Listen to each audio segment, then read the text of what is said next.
ಶಿಡ್ಲಘಟ್ಟ ಪೌರಾಯುಕ್ತೆ ಅಮೃತಾ ಗೌಡ ಅವರಿಗೆ ಜೀವ ಬೆದರಿಕೆ ಹಾಕಿದ ಆರೋಪದ ಮೇಲೆ ಕಾಂಗ್ರೆಸ್ ಮುಖಂಡ ರಾಜೀವ್ ಗೌಡನಿಗಾಗಿ ಪೊಲೀಸರು ಶೋಧ ತೀವ್ರಗೊಳಿಸಿದ್ದಾರೆ. ಇದರ ಬೆನ್ನಲ್ಲೇ ರಾಜೀವ್ ಗೌಡ ವಿರುದ್ಧ ಮತ್ತೊಂದು ಎಫ್ಐಆರ್ ದಾಖಲಾಗಿದೆ. ಈ ಕುರಿತ ಕಂಪ್ಲೀಟ್ ಸ್ಟೋರಿ ಇಲ್ಲಿದೆ.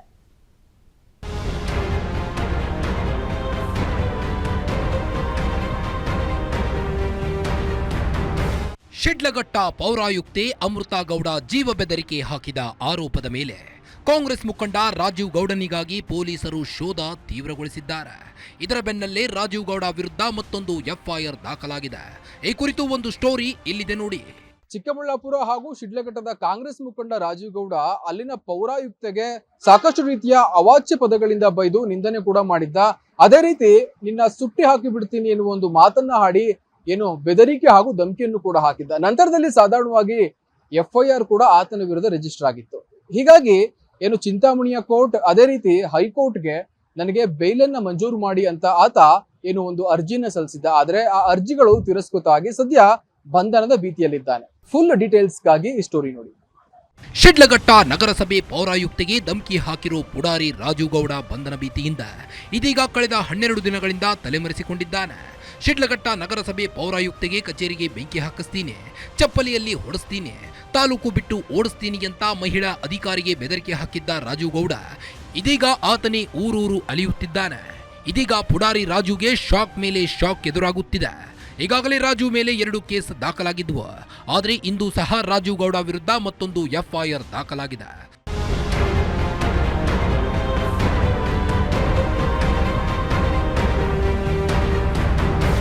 ಈಗಾಗಲೇ ರಾಜೀವ್ ಗೌಡನನ್ನ ಕೆಪಿಸಿಸಿ ಪಕ್ಷದಿಂದ ಅಮಾನತು ಮಾಡಿ ಶಾಕ್ ಕೊಟ್ಟಿದೆ. ಮತ್ತೊಂದೆಡೆ ಹೈಕೋರ್ಟ್ನಲ್ಲೂ ಎಫ್ಐಆರ್ ರದ್ದು ಕೋರಿ ಹಾಕಿದ್ದ ಅರ್ಜಿ ಸಹ ವಜಾಗೊಂಡಿದೆ. ಹೀಗೆ ಶಾಕ್ ಮೇಲೆ ಶಾಕ್ಗೆ ಎದುರಿಸುತ್ತಿರುವ ರಾಜೀವ್ ಗೌಡನಿಗೆ ಮತ್ತೊಂದು ಶಾಕ್ ಎದುರಾಗಿದೆ. ಕಳೆದ 12 ದಿನಗಳಿಂದಲೂ ಸುಮಾರು 50 ಜನರ ತಂಡದಿಂದ ಚಿಕ್ಕಬಳ್ಳಾಪುರ ಪೊಲೀಸರು ಹಗಲು ರಾತ್ರಿ ಹುಡುಕಾಟವನ್ನ ನಡೆಸುತ್ತಿದ್ದಾರೆ. ಆದರೆ ರಾಜೀವ್ ಗೌಡ ಮಾತ್ರ ಪೊಲೀಸರಿಗೆ ಚಳ್ಳೆ ಹಣ್ಣು ತಿನ್ನಿಸಿ ಎಸ್ಕೇಪ್ ಆಗುತ್ತಲೇ ಇದ್ದಾನೆ.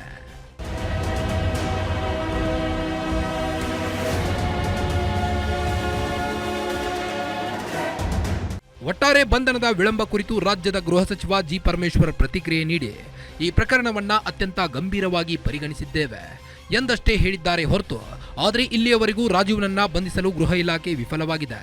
ಏನೇ ಅಂದ್ರೂ ಮುಂದಿನ ದಿನಗಳಲ್ಲಿ ಆತ ಒಬ್ಬ ಕಾಂಗ್ರೆಸ್ನ ಲೀಡರ್ ಆಗುವ ಎಲ್ಲ ಸಾಧ್ಯತೆ ಇತ್ತು. ಆದ್ರೆ ತಾನು ಮಾಡಿದ ಸುಮಾರು 3 ನಿಮಿಷದ ತಪ್ಪಿನಿಂದ ಆತ ಏನು ಕಾಂಗ್ರೆಸ್ ಪಕ್ಷದಿಂದಲೂ ಸಹ ಅಮಾನತು ಆಗಿದ್ದಾನೆ. ಯಾಕಂದ್ರೆ ಸಾಧಾರಣವಾಗಿ ಮಹಿಳಾ ಅಧಿಕಾರಿಗೆ ಈತ ಗೌರವವನ್ನ ಕೊಡದೇ ಇದ್ರೆ ಇನ್ನು ಸಾಧಾರಣ ಮಹಿಳೆಯರಿಗೆ ಈತ ಯಾವ ರೀತಿ ಗೌರವವನ್ನ ಕೊಡ್ತಾನೆ ಎಂಬುದು ಇಲ್ಲಿ ಪ್ರಶ್ನಾರ್ಥಕವಾಗಿದೆ.